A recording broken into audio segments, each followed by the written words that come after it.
Bismillahirrahmanirrahim. Assalamualaikum warahmatullahi wabarakatuh. Baik, di sini saya akan mempresentasikan hasil dari menjawab UAS metode numerik dengan dosen pengampu Bapak Okta Komarudin Aziz, SSI MKOM. Baik, sebelumnya perkenalkan, nama saya Ridwan dengan NIM 196-520, kelas mata kuliah metode numerik A.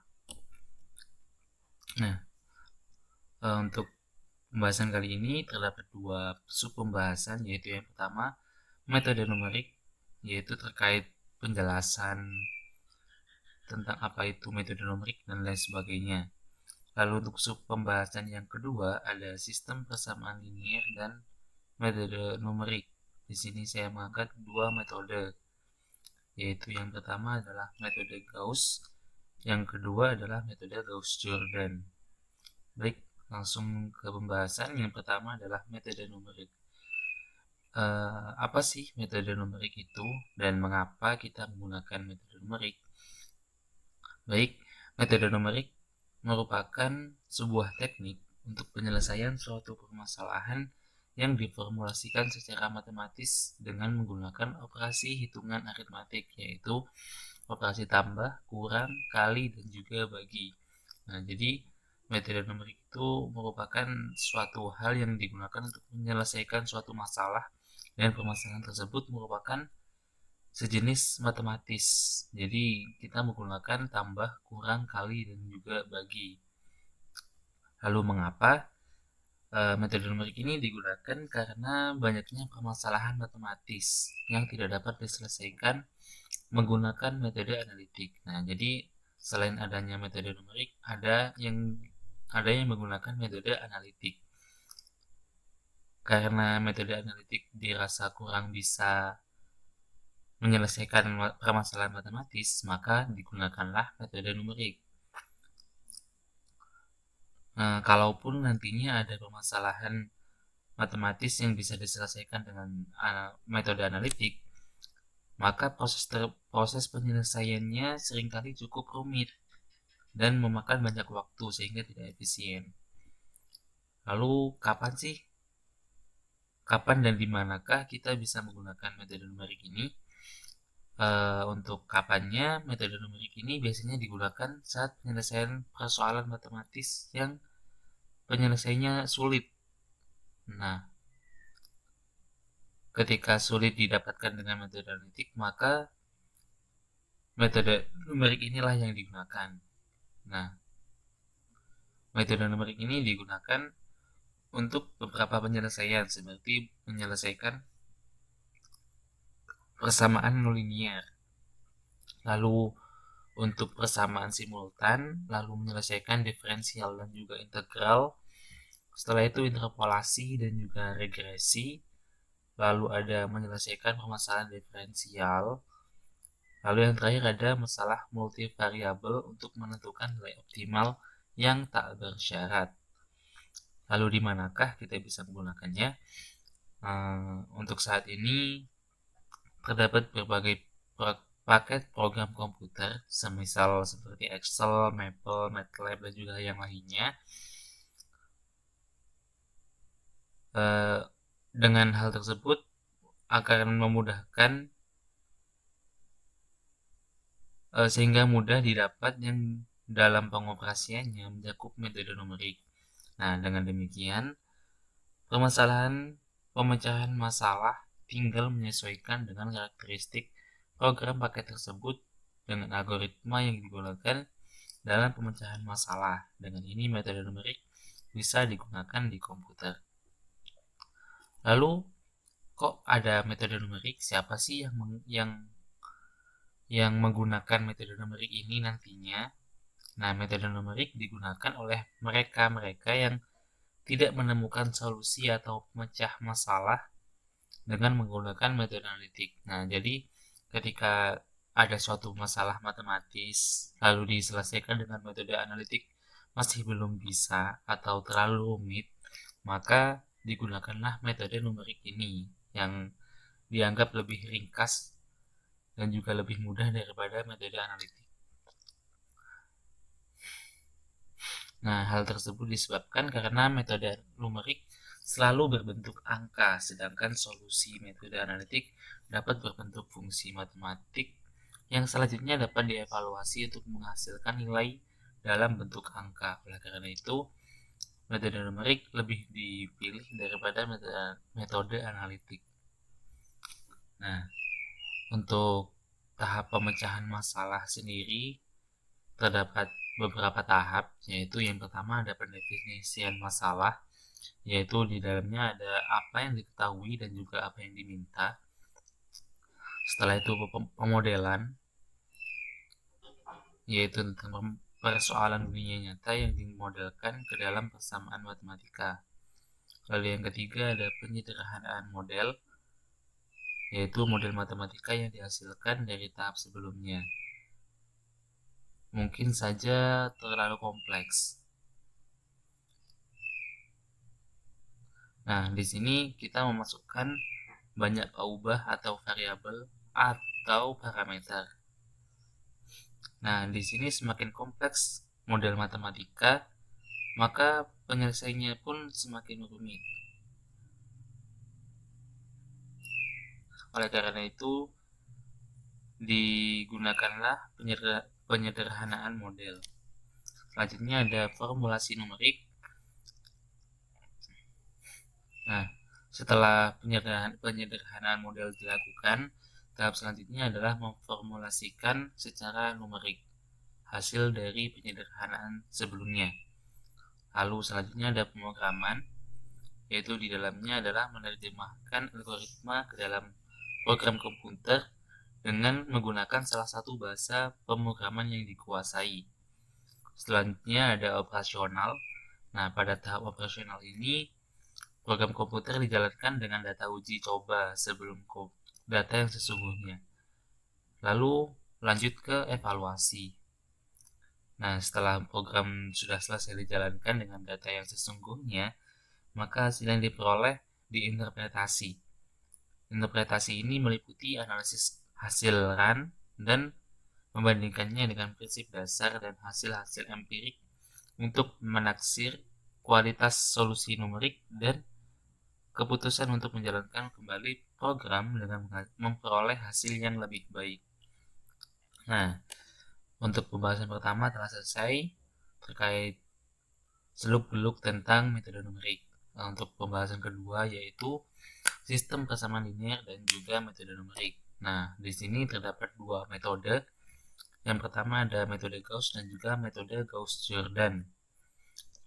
Yang pertama kita bahas tentang metode Gauss. Untuk apa itu metode Gauss? Yaitu metode Gauss atau biasa disebut dengan eliminasi Gauss adalah suatu metode yang mengoperasikan nilai-nilai di dalam matriks sehingga menjadi matriks yang lebih sederhana lagi. Intinya, eliminasi Gauss ini mengeliminasi dari satu matriks menjadi membuat satu matriks menjadi lebih sederhana dari matriks sebelumnya. Nah, di sini dilakukan operasi baris sehingga matriks tersebut menjadi matriks yang baris. Ini dapat digunakan sebagai salah satu metode penyelesaian persamaan linear dengan menggunakan matriks. Nah, untuk penemu, siapa sih penemunya? Di sini terdapat Carl Friedrich Gauss yang beliau 1777 sampai 1855. Nah, beliau ini adalah seorang matematikawan berkebangsaan Jerman yang mempunyai julukan Prince of Mathematics atau pangerannya matematika gitu ya. Nah, beliau juga yang menemukan eliminasi Gauss yang kemudian disempurnakan oleh Camille Jordan sehingga nanti menjadi eliminasi Gauss-Jordan yang ada di pembahasan yang kedua nanti. Nah, mengapa dan juga kapan sih kita menggunakan eliminasi atau metode eliminasi Gauss ini?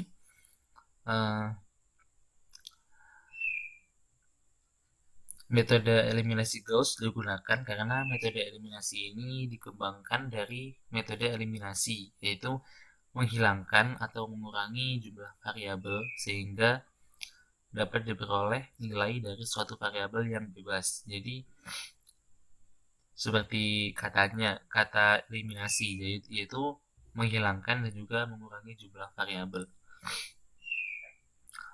Selain itu, metode eliminasi Gauss ini adalah suatu cara mengoperasikan nilai-nilai di dalam matriks sehingga menjadi matriks yang lebih sederhana. Lalu, waktu penggunaan metode eliminasi Gauss ini yaitu untuk mencari inverse dari sebuah matriks. Nah, pada eliminasi Gauss-Jordan akan lebih terasa bermanfaat jika sistem persamaan linear tersebut terdiri dari banyak persamaan dan juga variabel. Semisal, sistem tersebut mempunyai 5 persamaan dan juga 5 variabel di dalamnya. Lalu, dalam proses eliminasi Gauss ini terdapat kurang lebih tiga tahap atau 3 jenis, yaitu yang pertama mengganti urutan 2 baris, lalu yang kedua mengalihkan atau dikalikan baris dengan angka yang bukan 0, lalu yang ketiga menambah suatu baris dengan baris yang lainnya. Nah, di sini terdapat contoh soal, yaitu di sini diketahui persamaan linear x plus 2y plus z sama dengan 6, x plus 3y plus 2z sama dengan 9, lalu 2x plus y plus 2z sama dengan 12. Nah, di sini kita disuruh menentukan nilai x, y, dan juga z. Untuk persamaannya, di sini kita memasukkan nilai yang sudah diketahui ke dalam sebuah matriks. Jadi untuk variabel x di sini pasti ada nilai 1 dimasukkan ke variabel ke matriks nilai 1 dan seterusnya sesuai urutan. Lalu kita mengoperasikan matriksnya, yaitu baris kedua dikurangi baris ke-1 dan muncul hasil ini. Lalu baris ketiga dikurangi 2 kali baris ke-1, maka muncul hasil yang ini. Setelah itu baris ketiga ditambah 3 kali baris kedua. Setelah itu untuk matriks yang terakhir baris ketiga dibagi dengan 3.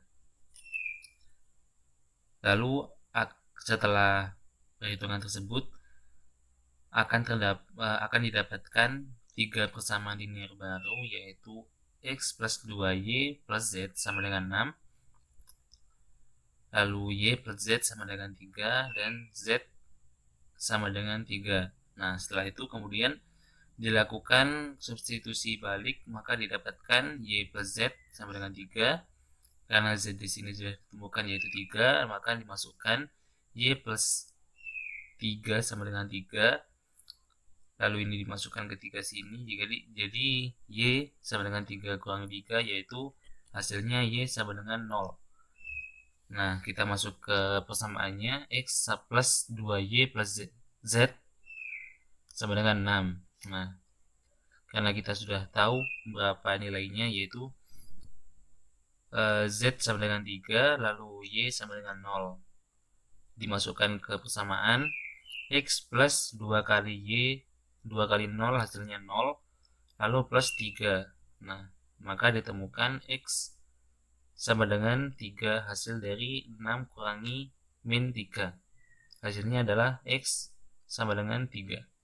Nah, jadi nilai dari x di sini ditemukan 3, lalu y sama dengan 0, dan juga z sama dengan 3. Nah, selanjutnya untuk metode kedua yaitu metode Gauss-Jordan. Nah, apa sih metode Gauss-Jordan ini? Metode Gauss-Jordan atau biasa disebut eliminasi Gauss-Jordan adalah pengembangan dari eliminasi Gauss yang hasilnya lebih sederhana lagi, yaitu jadi eliminasi Gauss-Jordan ini adalah hasil penyederhanaan dari metode eliminasi Gauss. Nah, metode Gauss-Jordan sendiri menghasilkan matriks dengan bentuk baris echelon yang tereduksi atau reduced row echelon form. Sementara eliminasi Gauss hanya menghasilkan matriks sampai pada bentuk baris echelon saja atau row echelon form. Nah, siapa sih penemu dari eliminasi Gauss-Jordan ini? Di sini terdapat dua penemu dari eliminasi Gauss-Jordan. Yang pertama adalah Carl Friedrich Gauss yang menemukan eliminasi Gauss sebelumnya. Lalu yang kedua ada Camille Jordan 1838 sampai 1922. Nah, beliau Camille Jordan ini merupakan seorang matematikawan berkebangsaan Prancis yang juga seorang profesor di École Polytechnique di Paris. Nah, kontribusinya di dalam teori matriks dan terkenal dengan teorema buatannya, yaitu teorema kurva Jordan yang ditulis dalam bukunya yang berjudul Course d'Analyse.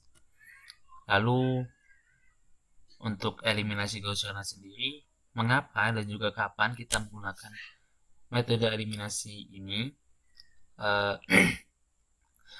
Tentunya metode eliminasi Gauss-Jordan ini dipilih karena proses perhitungannya yang lebih sederhana. Selain itu juga lebih teliti.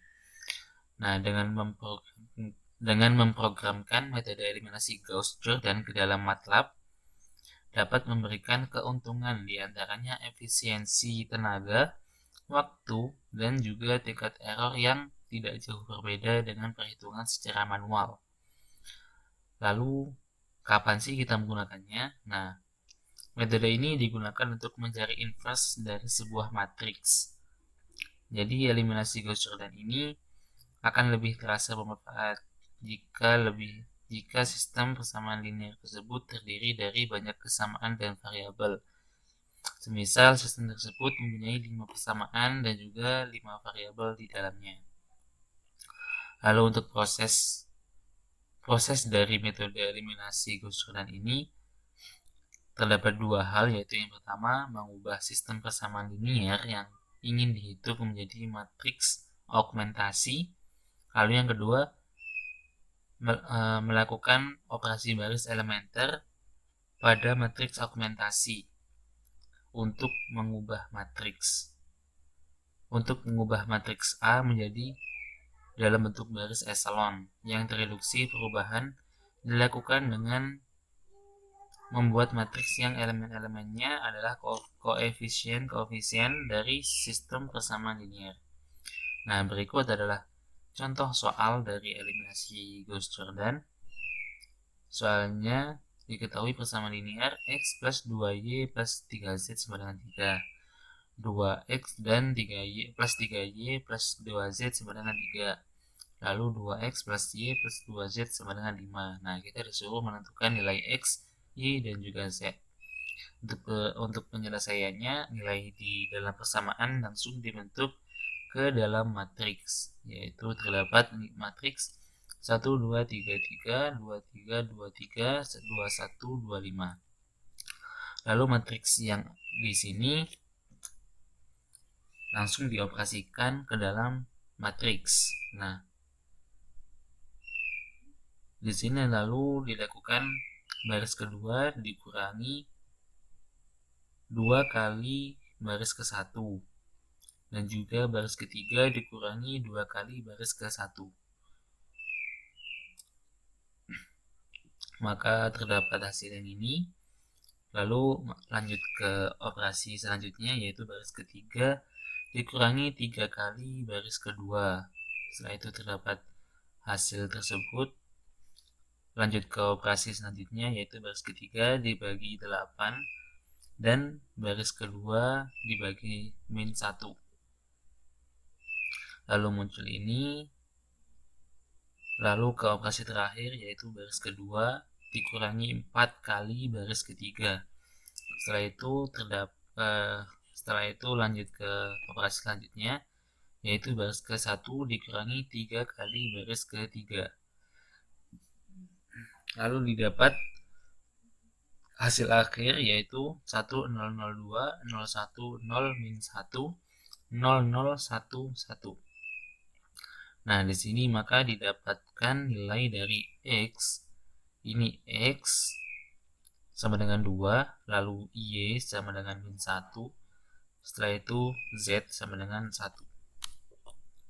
Nah, sekian presentasi dari saya. Kurang lebihnya mohon maaf. Terima kasih sudah memperhatikan hasil presentasi saya. Kurang lebihnya mohon maaf. Wassalamualaikum warahmatullahi wabarakatuh.